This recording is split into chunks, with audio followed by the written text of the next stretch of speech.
temperature stayed inside, so it makes it a little more challenging from a field standpoint. But I was really pleased with their energy and focus today, which isn't always the case after a layoff like that.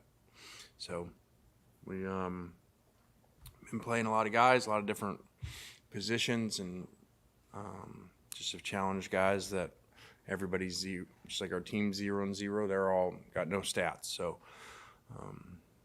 find the best players to win and best positions for them to play. Questions? Lane, you guys brought in the top transfer class in the country. I think Jackson announced his decision to come back on New Year's Day. Did his decision change the way that you guys attacked the portal at all this offseason, or did you guys have a game plan regardless of what he did? Yeah, we had a game plan. Him coming back didn't really change what we were doing, but, I kind of mentioned it, I think, on the radio show, before that he was coming back, and then kind of took that back because that really isn't my my responsibility or my job to say that, so left it up to him. But I kind of knew he was coming back, obviously, and he recruited like he was coming back and helped put together his team. So I actually don't know that I've seen over time a player actively recruit more to put together a team on both sides of the ball than Jackson did this offseason. So, says a lot about him, says a lot about him as a leader. And I've even said potentially someday as a head coach if he wants to be, because he has a really special qualities, and one of them is to get people to follow him. When you talked to us a couple weeks ago, you mentioned Walker and Austin having a little bit more increase in reps, which is Jackson maybe taking it light in the spring. With Austin, kind of what's y'all's approach? Obviously, he's balancing two hats right now, but how is y'all's approach with him this next 4 weeks? Yeah, we always go with the other sport first when it's the off season. So baseball's first, and whatever they want to do, whatever he wants to do over there, and then whatever he has left, we take. So he's really tried to balance that and beat as many things as he can, and is doing a great job, because that's really tough physically and mentally. Lane, is there, just going back to Jackson's recruiting efforts there, is there anyone here right now who you feel like he was particularly influential in kind of landing? I mean, you'd have to ask them. I think that I think a number of guys would say, especially offensively. So I think that the receivers would tell you that, like Juice Wells. And I think even, not just portal guys, but even the guys that came back, like Trey, like Priestcorn, I think they would tell you that he recruited them really well too. I know it's early, but what's your first impressions of the portal guys and then the freshmen like Cam Franklin, guys that came in that semester? Well, I mean, that's a lot of guys, so I don't even know the number, but it's probably 25 guys combined between portal and high school guys that are here. So there's a lot of guys doing a lot of things. I feel like the offensive guys, not as much, and a couple of them have injuries, like Juice, like Diego, and so they're not participating. But defensively, when you look out, there's a lot of new guys.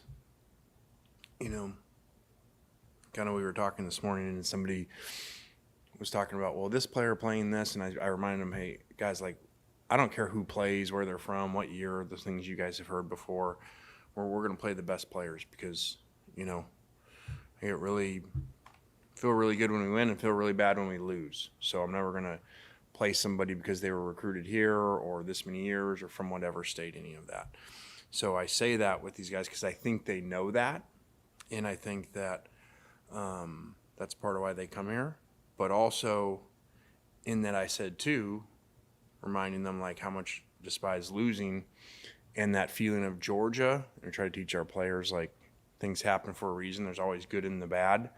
And the good that came out of that game, if you guys remember afterwards, sitting there kind of, that feeling like, hey, and I said it, It wasn't a knock on our players as much as it was on myself as a coach. We got to recruit better because they didn't look like us in that game, and especially in our front seven on defense and our offensive line. So I think when you go out there and look, I think you see a glaring difference in our offensive line and the size and our front seven on defense. So I contribute that to us recruiting really well in the portal, and really that feeling after that Georgia game, and actually the feeling during the game.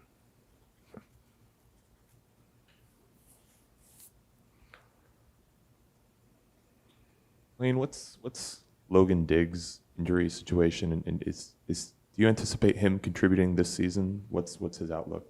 Yeah, he had knee surgery. Our hope is that he helps at some point during the season. How fast, I don't know. That'll be a lot to do with how fast he comes back, obviously. But, that could be anywhere from the beginning to the end of the season, and so that could be a blessing too. Maybe it's later, and you're always looking for, when somebody comes back from an injury later in the year, they got fresh legs, and sometimes it can be a really good thing. So we'll see. And then just kind of going off that, how do you feel about the running back room right now? Do you feel like that's something you could target in the spring portal? What are your thoughts on that group? Yeah, I do. I look at our team nowadays by the setup that has been created, which I've told you is a disaster, but hey, we take advantage of it more than anybody, so I'm not complaining about it because we take advantage of it. I'm just saying it is what it is. So here you're going to have another free agency window coming up, so if you guys look out there and look at our running back position, just like you would in the NFL, you're going to attack free agency at that spot. So it is what it is. There's good and bad to everything, and there's a good thing about this really poor system is that you can go fix issues twice a year, which but also you may be creating it. You may have your own issues because your own players may leave too at some other spots that seem to be good right now. Lane, but the way the system has changed, is the spring format that's been the traditional way, is it almost getting outdated to the point where you'd be better off having like NFL-style mini camps, like after the draft, after you get through with whatever the spring portal is, where you kind of have installation sessions? Yeah, I don't know that answer because I don't. It's continuing to move. It's not like we have this system in place, and it continues to move, whether it's signing days, whether it's portal windows getting shortened, and so, and then the whole system moved when all of a sudden you can transfer more than one time with no penalty, and that would be like groundbreaking free agency rules, like telling in the NFL, hey, all of a sudden your contracts don't matter. You have multi-year contracts, but they're only good for 6 months, every 6 months. So that really changed the landscape too. So I don't have that answer until they get a better system in place. Where should spring practice be? Should it be more like OTA days?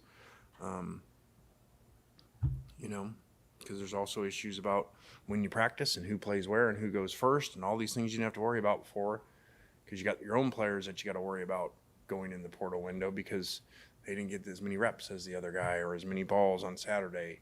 So it's a lot of issues that don't really take place in any sports where there's a decent system around it. You would never, obviously, like in professional sports, you'd never worry in the off season about, in OTA days, who got reps. Brian Brown appears to have taken over the cornerback position group. Just kind of what does he bring to the table, and what went into that change? Yeah, he and Pete have known each other for a long time. Obviously, he played here in multiple sports, actually. So it was really good to bring him back here. And I think he does a great job with the guys. He's got great experience coaching a lot of players and been a coordinator, which is always valuable. I think when you teach players at a certain position, you've been a coordinator, you can teach them better because you understand everything that goes around it. So we're very pleased with him. How do you feel like the staff that you assembled for this season kind of compares to the one in the past? Do you feel like this is your best one here? I don't know yet. Kind of like what I say about this is the best roster, but I don't know if it's the best team. This is a really good roster. but that doesn't mean it's going to be a good team. There's a lot of stuff that has to happen from us coaching them, from them buying in, from them putting aside egos, because there's a lot of them coming in, obviously, when you sign premier players that have played a lot. So I think as staff's a little bit like that. Obviously, I think we have a better feel of them because we work every day as a staff. So I do think it's a really good staff. I do think we really looked for guys that would fit in to what we have, much like in the portal, into our culture and how we do things, and you know, lower egos, and guys that, you know, just want to win and learn and get better. Questions? All right, guys, thanks. Appreciate it.